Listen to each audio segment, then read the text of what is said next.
Before we begin this episode, we want to stress the fact that racism is a very sensitive topic. People have been fighting for basic rights, lost lives, and have been oppressed because of racism. There are so many branches of racism that we cannot even comprehend and would not be able to cover. We will be speaking mostly from our personal experiences and from the people around us. We would like to invite you to listen so that we can continue to keep this conversation going. We stand with the Black Lives Matter movement. We stand with the Black community. We stand with everyone who has been fighting for their rights, for their freedom, and against racism.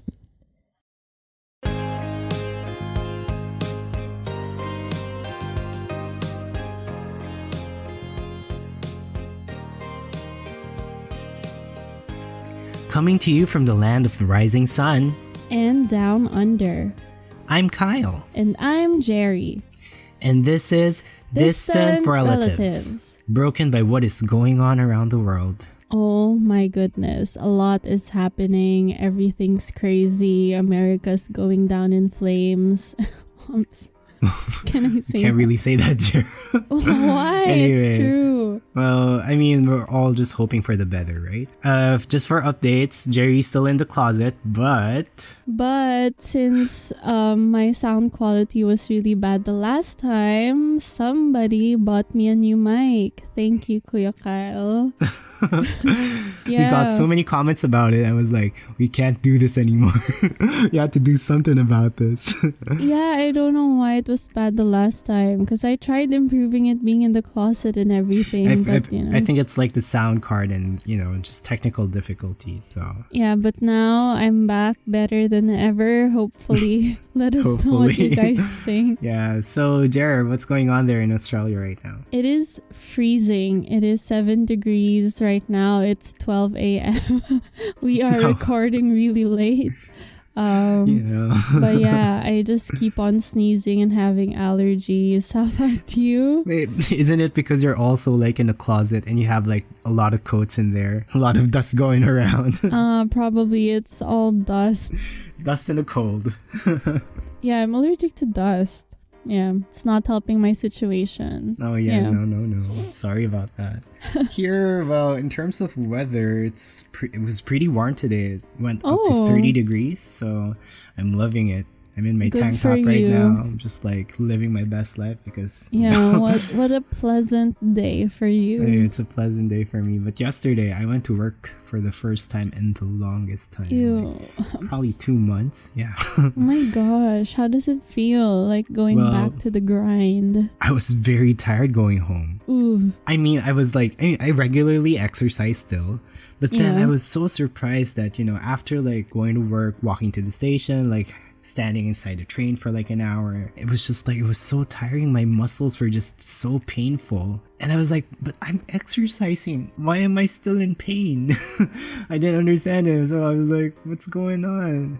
But you just sit on your desk 8 sit hours on my desk. a day. The only like movement I do is like when I'm going home or like when I'm going to work. So yeah. You should do like work exercises. Do you know about that? No, what's that? You can do little exercises on your desk, like while you're sitting down. You can do stretches and stuff, because it's not healthy sitting down 8 hours a day. That's true. But then I'll be judged by everyone in the office. Like this one foreigner just doing some weird exercise on his chair. Who cares? As long as you won't oh my feel gosh, tired. You don't understand. Like, the eye of the Japanese people. Here it's like a group mentality kind of thing. So when someone like sticks out, they get criticized, And it's not like just for foreigners. Yeah, that's interesting. Because about our topic for this episode, it's sort of related to that. Yeah, that is true. And okay, so maybe we should get into it. What are we gonna talk about today, Kuya Kyle? Okay, So recently, the conversation about racism sparked because of the Black Lives Matter movement. Yeah. And now, currently, the whole world is watching America as they try to cure the decades of systemic racism in their police system that is hurting the very citizens they're trying to protect.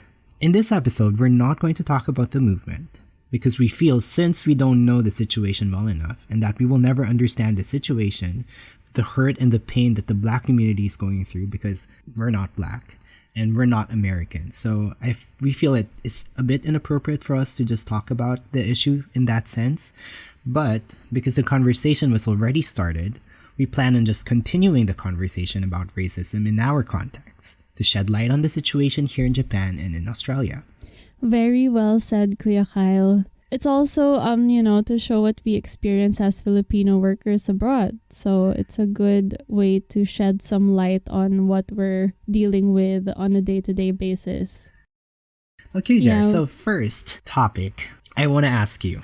So let's do this game, okay? So let's do the stereotype game. What do you think about Japanese people? And I would also give my views on Australian people. Okay, so let's just do stereotyping. I mean, this is just an experiment. This is just for the benefit of the episode. Okay? Yeah, so we're not promoting, stereotypes or racism or whatever, but okay, so what I think about Japanese people. First of all, I'm a fan of Japan anyway. Yeah, so we love anime and stuff. Yeah.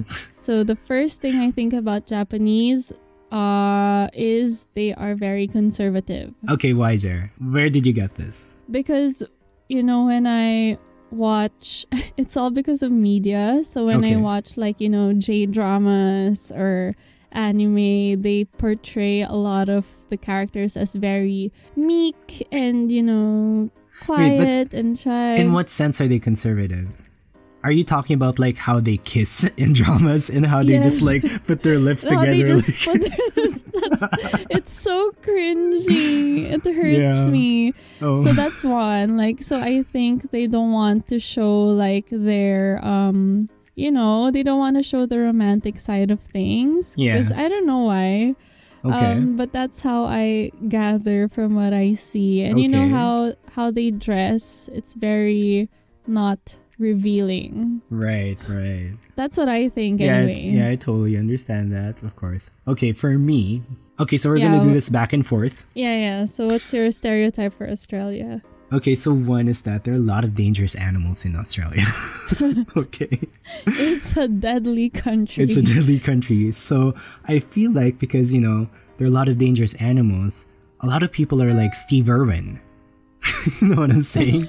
They're just true. They know their animals. They know what to do when a python attacks. Or when a spider comes out of nowhere and they're just like, crikey. Crikey. It's a snake. It's a snake, everyone. Here, let's go to the snake. And they grab it by the head. And then they're gonna demonstrate the fangs and how it produces venom. Yeah, because all Australians are just followed by cameras. And kangaroos. Yeah, okay, cool. Yeah, rest in peace, Steve Irwin. An icon. Next is, I think Japanese people are closet pervs. Whoa. Whoa, that escalated quickly. Whoa, why? Okay, tell me why, Jer. Give me the tea. One word, hentai. That kind of culture.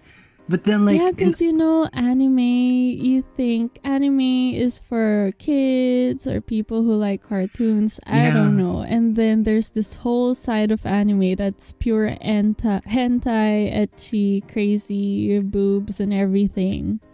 Okay, so just for the benefit of people who don't know what hentai is, it's just the adult kind of XXX kind of anime situation. Yeah, not safe for work. Yeah. Kind of anime. But you know what? There are a lot of other countries who also have adult stuff, but it's not in the form of cartoons, but it's actual people doing adult things. But that's porn. Yeah, it's porn, right? Exactly. Yeah. So what's the difference? So what? Well, the difference is they came up with like a porn version for anime. Oh yeah, and they have like weird like subculture, like Kinks sub like categories for and that. Yeah. fetishes, yeah. And also, the train situation. I read a lot about crazy pervs in the Right. trains. Yeah, I don't know. Okay. It's so easy to like, I really want to go into the conversation already, but okay, because we're just like stereotyping right now, let's just keep it as is. Okay. Okay, so for me, another thing that I feel like Australians are they're like just like beach bums, like No. bogans, like, hello Sheila. I'm going down by the beach. I'm actually surprised that you know the word bogan, because that's a very common term here in Australia. Well, I follow a very, very popular Australian YouTuber community channel. Hi Nat. yeah. I hope you're listening to us. We love you. For those of you who don't know, bogans mean like rednecks in Australian. Yeah. What are rednecks though? But yeah, whatever. Yeah, so like they're just like surfers, like party Hillbillies, people. country bumpkins. Yeah. Yeah, so there's that image of I don't know Why do you think that though? like the very reason why I know the word Shayla is because I watch a lot of movies that that's the only thing they say. And they're always surfing, they're always on the beach. But yeah, like it's even in our intro, like Arvo babies by the beach, it's like yeah. it's very Australian. Yeah, I can see that. Okay, I think they're like super clean, like clean people. Because there was this photo that circulated when Japan had a flood. And in the subways, the water was clear. And, I cannot comprehend how the water is clear. Like, is that even true? It's really hard to say because, media blows things up, and because Yeah. Everything spreads. It's probably like not wildfire. true for all parts of Japan. Yeah, okay. But yeah, I see that because for me too, like before coming here, I also had this like very pristine kind of like image for Japan. This might be a little bit on the negative side, but hear me out. This is just like for the benefit of the conversation. Through history, like we know that Australian people, the people who went to Australia back in the day, were a lot of like convicts, that come from from the UK. So there's this like image, that maybe they're just like a group of no, that was a bad. But yeah, see, because of what we know, it's just like piecing things together, and like I'm not really sure, but yeah, that there is that side of like my brain that just thinks of it. So that's out of debate. Oh my gosh. Okay, what else, Jane? Next is kawaii, which means cute. Kawaii culture. Because, again, this roots back to anime. And then there's this side in Japan that has really cute style in fashion. So I think a lot of them are just cute. You think all the Japanese people are cute? All the girls. All the girls? They just say, okay. Yeah, kawaii. Those kinds of things. Okay. And yeah, like Vegemite. Like everyone eats Vegemite in Australia. Ooh, have you tried it though? I've tried it. Ooh. The only thing I could say is I regret trying it. I'm not a fan of veg. I'm sorry for all Australians who love Vegemite. Guys. I'm sorry that my tongue is not as sophisticated as yours and that I don't have an appreciation for fine tastes. Such as Vegemite. Ooh. It's such an acquired taste. Yeah. It's very strong. It's probably because, they grew up with it. I don't know. Yeah. I mean, it's the same for us, like balot. Yeah, that's 100% true. Yeah. People freak out when they see balot. Yeah. And I freak out when I see Vegemite. Exactly. And not all Filipinos eat balot the same way that all Australians probably don't eat Vegemite. So yeah. Okay, so we've already sort of like touched the topic, why we think this way. We have all the media tropes, like all the movies, the news, the things we hear.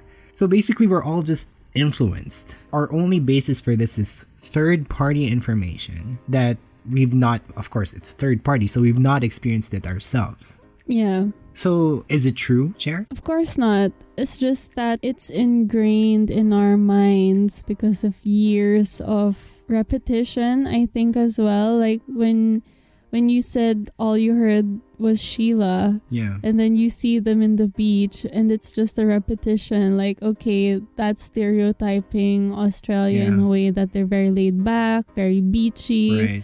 And then... And I think it's also like looking at just one part of it. Like we're not seeing it as a whole and we're not experiencing it ourselves. That's why also for you were only looking at Japan through the lens of anime.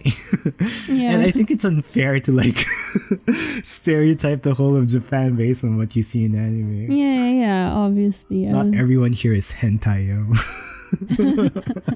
Yeah, but since it's what I see a lot and what people think a lot, then that's what other people will think about Japan. Even though they've never been or they've never went there, they'd be like, hey, there are lots of pervs on the train and stuff. It's really, it's a sad reality that we have to face. Like, because I admit, I would do it myself. I would also have, we were doing it. So we just presented our stereotypes of like things.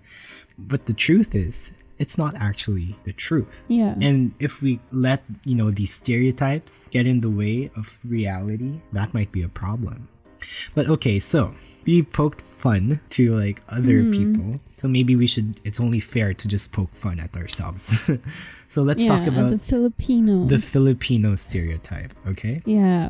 So maybe let's talk about what do you hear, Jer? What do you hear are the stereotypes of Filipinos? There. That we're always good singers. Is that true though? I can prove that stereotype wrong. No, Jer, but you sing well. I remember you did a band back in the day, yo.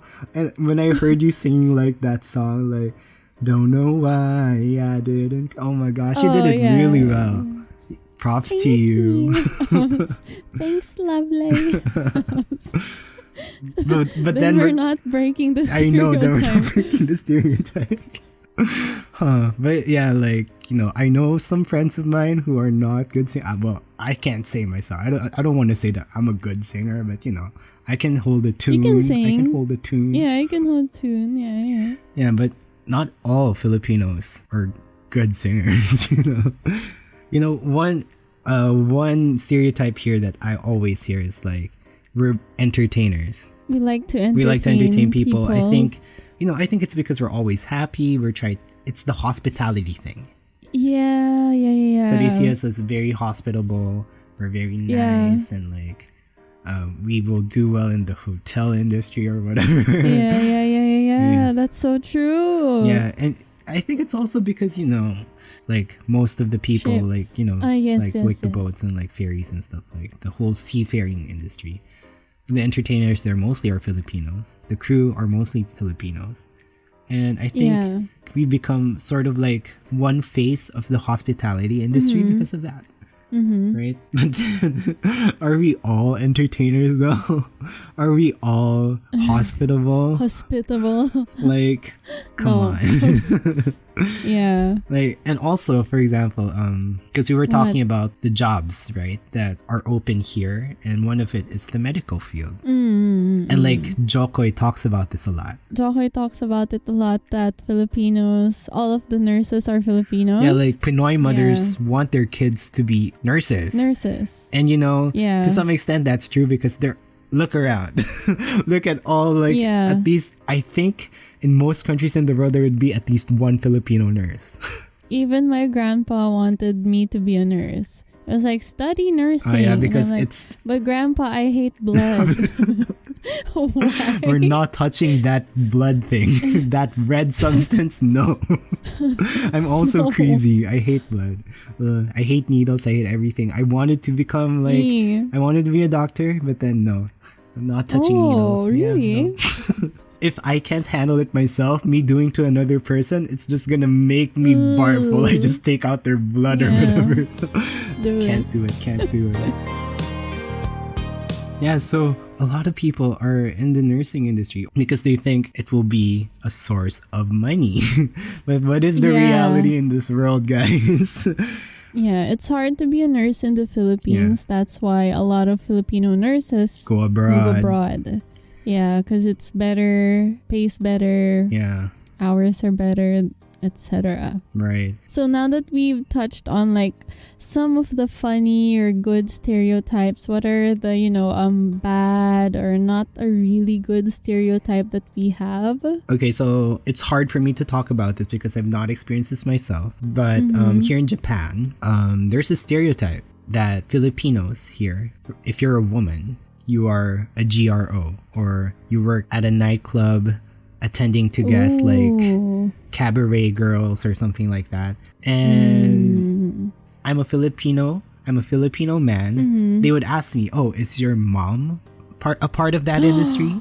They would ask me, is your mom from here and apart from that industry? And I was talking to my mom this morning, and we were on the topic, and she was saying that her friend was sort of like stereotyped into this industry because she was working in the IT industry here, but because she was a Filipino woman, she was like labeled. That's what they automatically think. Yeah, that's what they automatically think. But the reason for this, is that it's a reality. Like a lot of Filipino women here work in the entertainment industry. And so they work as GROs, they work as cabaret girls. And statistics, like a lot of Filipino women are working in this industry. So you're a Filipino woman, you must work in the same industry. So that kind of thing.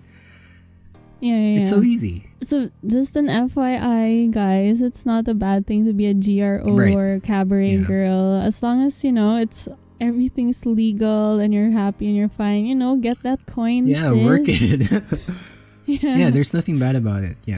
It's just that there are a lot of things that are also related to that industry that are also bad. It's also another stereotype, it's also another thing. Yeah, it's a sad truth though. But what about there, Jo? What are like some of the stereotypes? Okay, so in Australia, like a stereotype is Filipinos are domestic workers, which again isn't a bad thing. It's a stereotype that if you're a Filipino and mostly a woman, they'd be like, okay, so you work in the cleaning industry or the babysitting industry or a maid industry, those kinds of things. So like you mentioned before, it's statistics because a lot of Filipinos are working as domestic workers here in Australia. So that's why automatically if they see a Filipino, they'd be like, oh, so yeah, it's not a bad thing. It's just like it's a stereotype that generalizes a lot. Yeah, so I think stereotyping can be dangerous because it's a perceived notion, right, of something that may be true but might also be false. In light of the situation, is this racism? So right now we're going to talk about our experiences here in Japan that, a lot of people might call an experience with racism.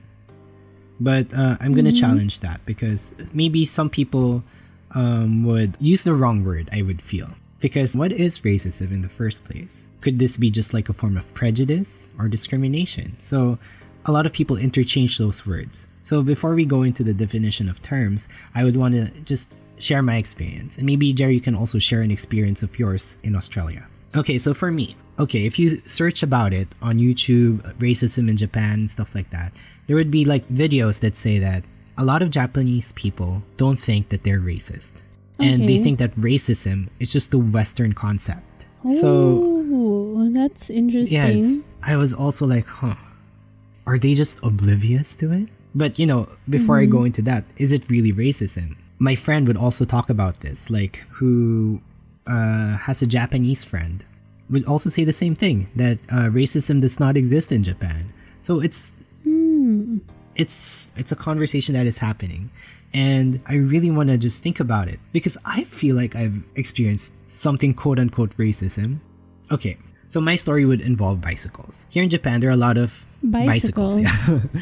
So, Japan uses bicycles a lot, to go around and stuff. So when I first came to Japan, that was my main mode of transportation, going to school. And Japan has strict rules with bicycles. You can't, how do you say this? You can't do tandem. Like you can't be two people on the same bike. Yeah. You should always leave your light on when you're driving at night. You can't do things while biking. So you shouldn't listen to music while biking. You shouldn't be calling people while biking.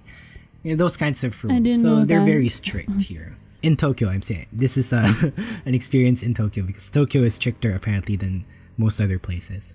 There was a time that my light was broken. So I was flagged down because of it. And the police was kind enough to say, oh, if that's the case, then you should get a new light before you start biking again. And I was like, oh, I would also be, because it's raining, I would hold an umbrella while raining. And that is deemed dangerous here. That sounds unsafe. Well, because you're good. I would do it because I would see a lot of Japanese people doing it as well. So I was like, oh, maybe it's okay. But then I find out that it's not okay. But then I was like, but what about the Japanese people? And they're like, yeah, we also catch those people too. So I'm like, okay, so this is not like me being like discriminated or anything because I'm just, if you don't know, I'm very brown. My hair is very curly. So just by the look of me, you would know I'm a foreigner at first glance. Yeah. So I'm like, okay, fine. But then there would be cases, Jer. There would be cases where police would stop people because they would think the person stole the bike. So that happens. Oh, that's so hard to prove. That happened to you? Okay, so here's the story. You'd think, right, that, there's no theft in Japan, blah, blah, blah. But theft is low. It's pretty low. I wouldn't say it happens every day, but one of the most common things people steal are bicycles and umbrellas. When a bike is stolen, they would contact the police and they would try to look for people who would they think stole the bike. So one time I was riding with friends. So it's me, a Filipino, and two Taiwanese friends. And because they're Taiwanese, they look very Asian. You could think of them as Japanese, basically. We were biking. Yeah. And then I was flagged down by the police. And they weren't. They weren't flagged down. You didn't break any rules? I didn't break any rules. My light was on. Everything was fine. I was... And we were all biking the same way. We were all together. Yeah. But then I was the only one who was flagged down. So I was like, huh. Oh my gosh. Why am I being flagged down? And they were saying... So they talked to me and they told me, we just want to check if your bike is not stolen. So can you please give us your name, your number, the registration, blah, blah, blah. And I was like, what about them? Oh, you didn't tell them? You didn't tell them? No. I didn't say that because I was like being questioned just for being there, Oh my gosh, I was very confused. But of course, I just had to like answer to protocol. And I didn't want to cause a fuss. And you were racially profiled. I think it was profiling. But then that happened. And... of course, I felt really bad about it. But thinking about the situation, what if maybe they had their reasons why they choose foreigners? Maybe there's statistics somewhere that, would say that most of it happens because of foreigners. But I don't know. I've not done the research, so I can't really say for sure. But then, I feel like there's tendencies, that happen. Things attributed to experience, which causes a lack of trust and a lack of, understanding. But I think the problem there, and we're going to talk about later on, is that they're generalizing things. Yeah, because, in that situation, you're trying to be very understanding and very kind. But, if you think about it, even though you look different, that doesn't mean that you're a foreigner. You could possibly have been born in Japan, but just, different parents and that stuff. Could be true, So when they stopped you, they just really stopped you for the way you looked. Yeah, exactly. Because they had no proof. You were with friends, you were following the normal guidelines and everything. And they just basically profiled you that you could possibly have stolen a bike based on the way you looked. And I know a lot of people would be hurt because of this. Crazy. And they would call this like that racism. Sucks. Right. Yeah. But before moving into this topic, okay, I want to know, Jerry, has anything happened to you? Okay, so prior to this episode, I've been asking the family about if they've experienced racism here in Australia, and surprisingly, a lot of them answered no. because it depends on where you are in Australia. So Sydney is a melting pot of different cultures. There's lots of random cultures here. Random cultures. I mean, popping up like mushrooms. There's a lot of different cultures here. So I asked my tita if she experienced any racism in her like 20, 30 plus years here. And she was like, no, none at all. And she's very Filipina. She doesn't look Australian or whatever. So that surprised me a lot because... but what is Australia? That's true. Right? That's true. Like, I honestly don't know what they look like. Like, what's their main feature aside from being white? Well, as your tita said, like, they're very diverse now. And, like, there's a lot of races in Australia now. So yes. That is Australian, right? So, so obviously from my experience, this is just within one family. But when I researched, there is racism towards the Aboriginals. And for those of you who don't know, Aboriginals were the mainlanders, so to speak. So they were here first before everyone else. And they've experienced oppression and discrimination and racism. And but you've not experienced anything yourself. I have experienced something like, you know, the little things. It's an unconscious thing, I feel, because I met this person one time and she said her maid's Filipina and she cooks really well. And she said, "Oh, you must cook really well." And I'm like, "Oh, where did you deduce that information? What do I do with this information now?"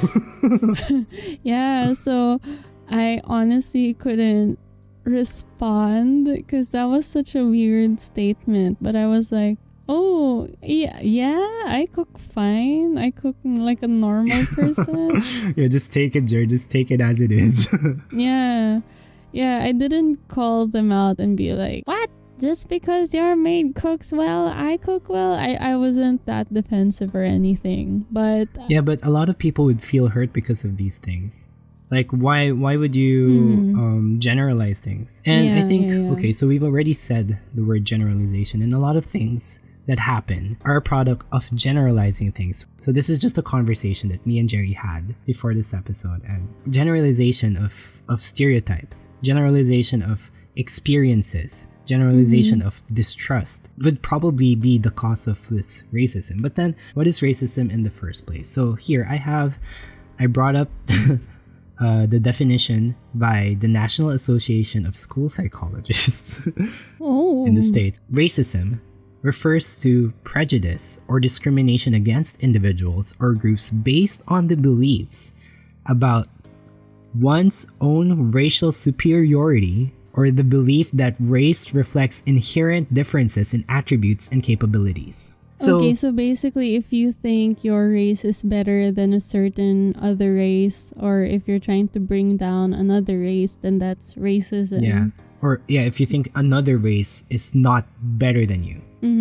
Okay, got it. So an example of this would be like, the biggest example, I guess, is like Hitler and how he treated the Jews, because his white supremacy thinking was like, we have to separate blonde you. is the Aryan race. Yeah, we are the superior race. Yeah, race. that's the thing. Yeah. No, that's a big example of racism. But then, what did we experience here, you and me? Did we experience racism? Can we call it racism? I think here is the problem. Like, a lot of people would refer to what we experienced as racism. But in fact, these terms are very, very close to each other. And it can be very, very easily interchanged. Let's talk about prejudice and discrimination as well. Okay, so do you know how they're different, Jerry, though? No. Okay. That was a very clear answer. I low-key know what they mean, but I just, it's something that I've known a long time ago, so I can't really define them. Yeah, me as well. Like, before actually researching into it, I would interchange these terms as well. So, prejudice refers to irrational or unjustifiable negative emotions or evaluations toward persons from other social groups, and it's a primary determinant of discriminatory behavior. So, unjustifiable negative emotions or evaluations. Okay, so it means that it's like a thought, like you thinking that these people are like this or like that based on information that you hear. You're basically judging that person already before knowing that person. Yeah. Okay, so that's prejudice. That's prejudice. Got it. Clear. So it doesn't have to be like, based on race. It's also could be prejudice on the people of the same race. Okay, so discrimination refers to inappropriate treatment of people because of their actual or perceived group membership and may include both overt and covert behaviors, including microaggressions or indirect or subtle behaviors. Comments, for example, that reflect negative attitudes or beliefs about a non-majority group. So, based on this, I feel what happened to us was more of like discrimination. Yeah, I was gonna say you were discriminated. Yeah, so as a foreigner that is not part of the majority, they thought that, oh, this person could be that criminal that we're looking for. I feel that this is a product of experiences, stories, the media, basically information that they've heard that made an image in their mind about a certain group or certain type of people. Can you say that what happened to you was justified? Okay, that's a good question here.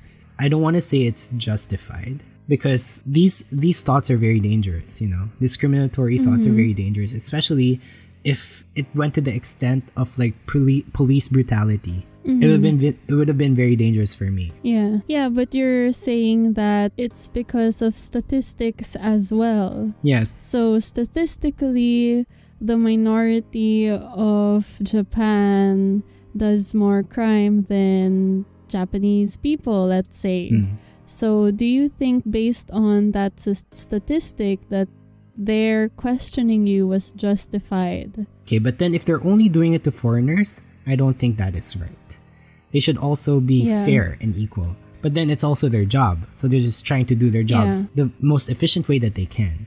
Yeah, for me, if they treated you with respect and without violence and with due process, then it's fine. Yeah. But they should have also did the search or the questioning among all the people within that vicinity, not just me, you also who my stuck friends. Out.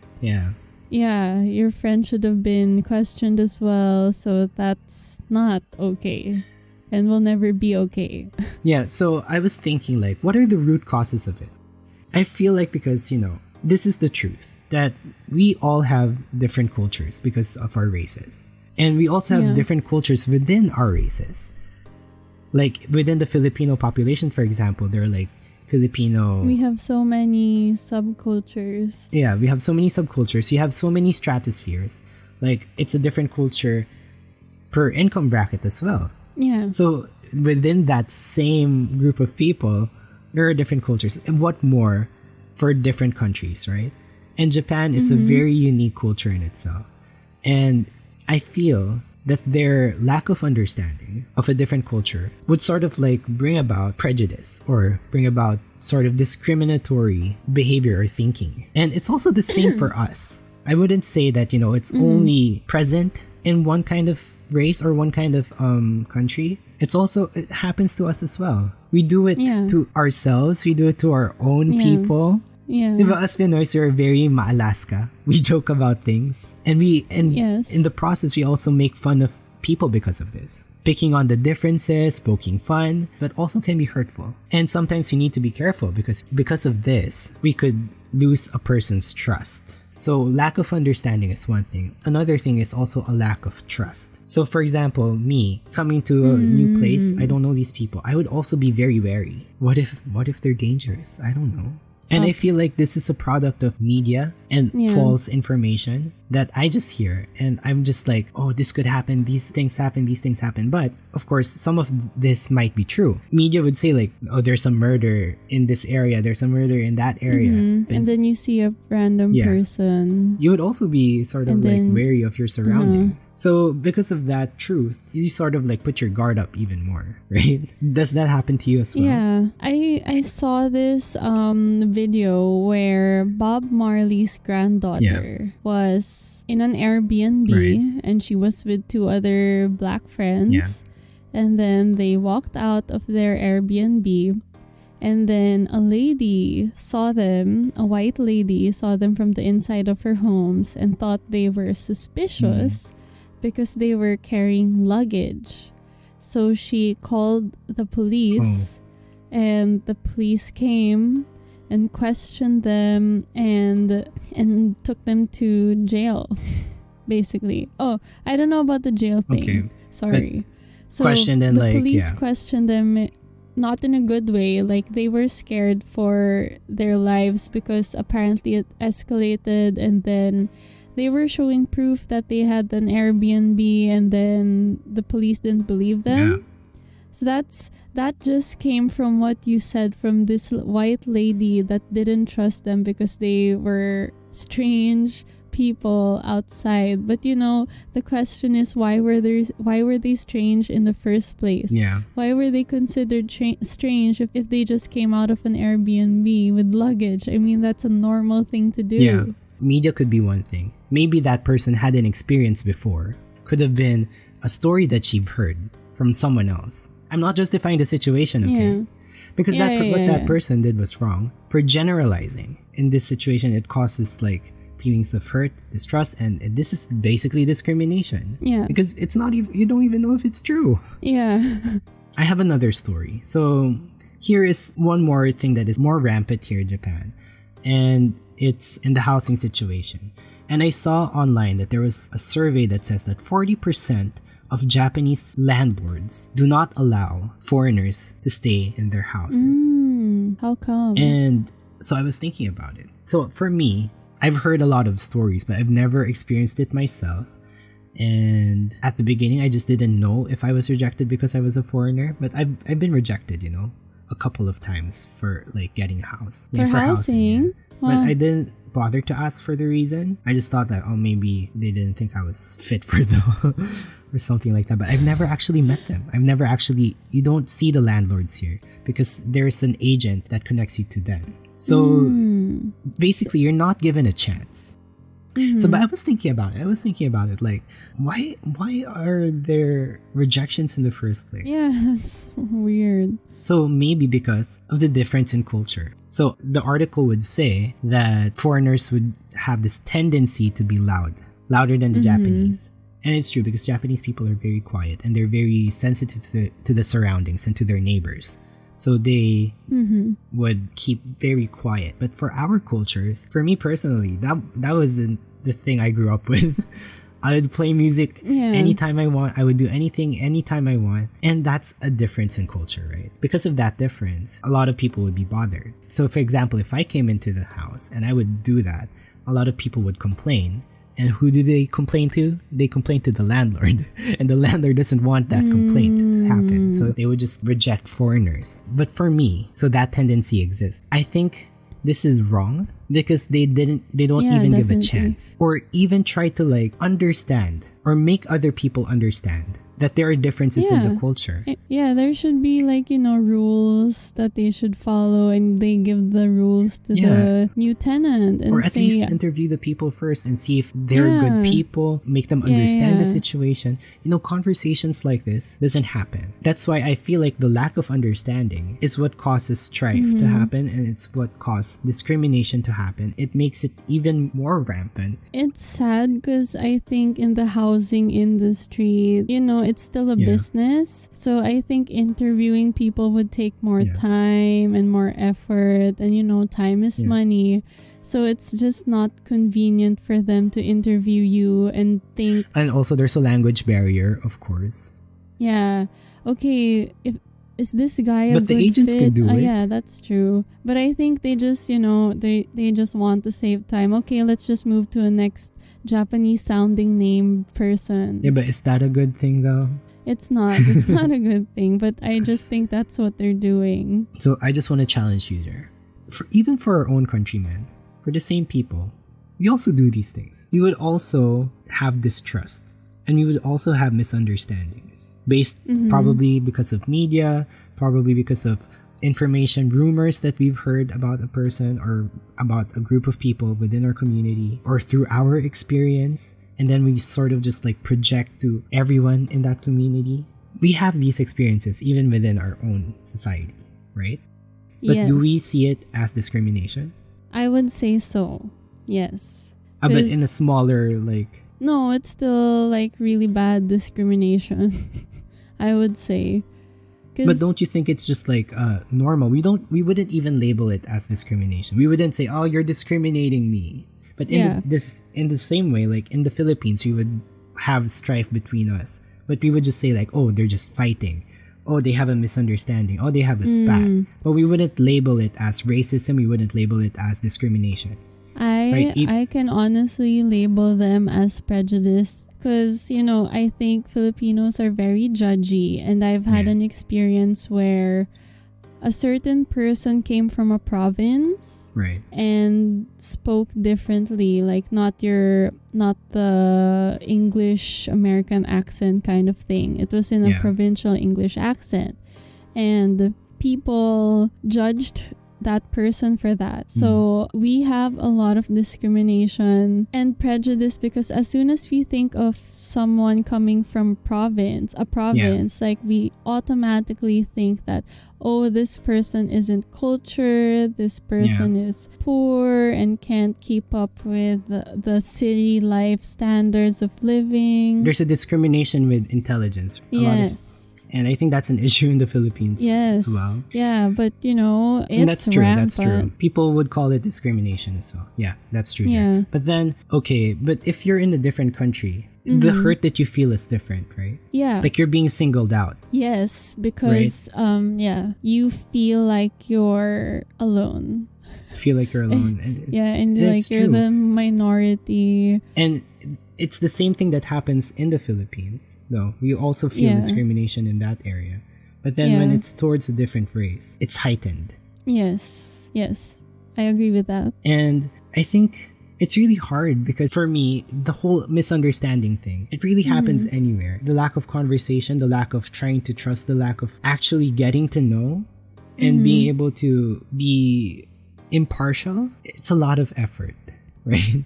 And a lot of people would just choose the easy route. Like you said, why would I interview those people, right? Because they're lazy. We're lazy people. And we're not perfect. But then if we're attacked like that in a different context, you would like feel hurt towards them.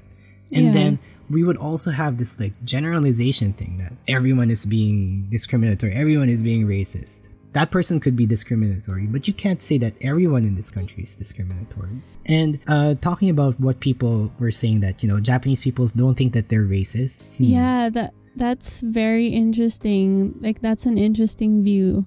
Because I also saw there's a video about black people saying that they can't be racist. Because racism is towards a race that's parang lower daw. So they can't be racist because sila yung oppressed. Parang ganon. So that's interesting that Japanese people think that they can't be racist. Like, where did that come from? Like, why do they think they can't be racist?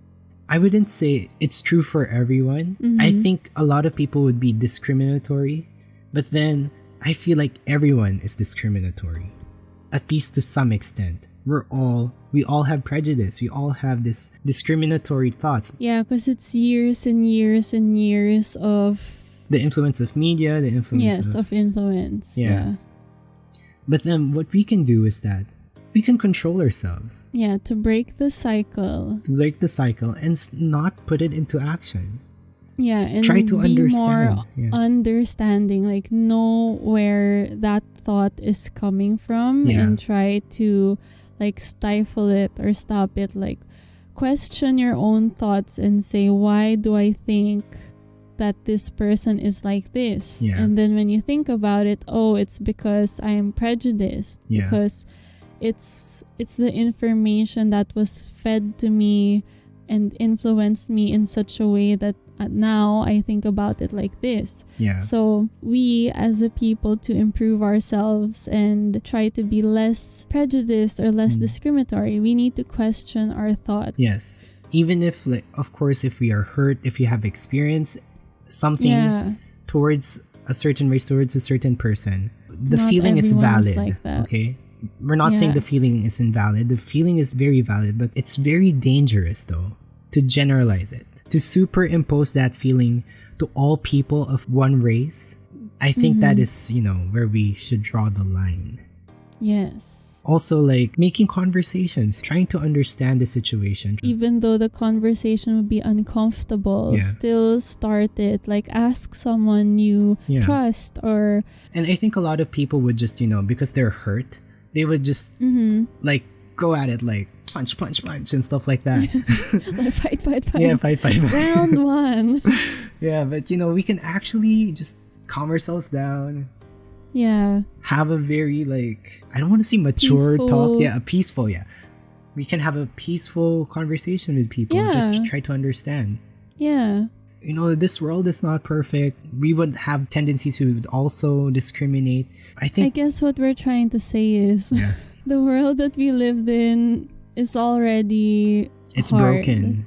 It's broken. It's in pain. Everyone is having a hard time right now. Yeah. So we just need to find the better side of things and start trying to improve ourselves. Yeah. And help one another. Yeah. And also just continue on educating ourselves on these things, on what's going on, how we can help, and then how we can make solutions for problems that would cause Yes. discriminatory behavior. And it could be very hard, it's easier said than done. Everything is easier said than done.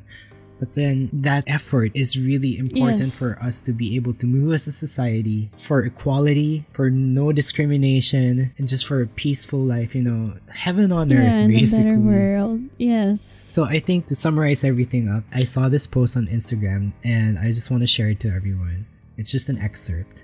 And it says, "And the truth is, if we were able to show a little more empathy as humans, we probably wouldn't be in this position in the first place." That's so true. We need more empathy in our lives.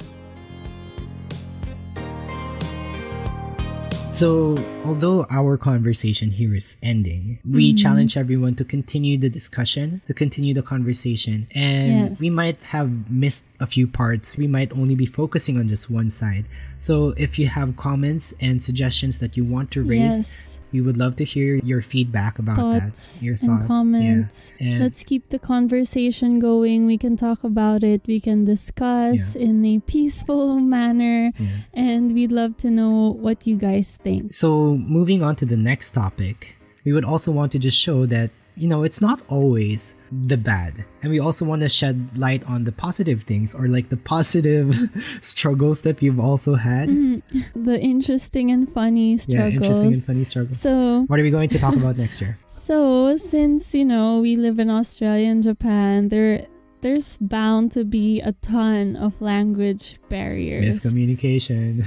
Yes, miscommunication. It's funny though, because Australia is also English. Yeah, but they have lots of different terminologies and the way they speak is just so different. Yeah, okay. And here in Japan, well, they speak a totally different language, so Be excited for that, guys. It's gonna be a fun episode next week. We upload every Wednesdays. okay, so if you have questions for us, please contact us at the email on the description below. And you can follow us on Instagram. It's at Distant Relatives the podcast. You can comment and maybe, who knows, your comment would be in our next episode and we can talk about it and we'll give you a shout out. We already got some topics for the next episode. I know. Thank you to everyone who's commented so far. Yeah. And we're We're very excited for that, yeah?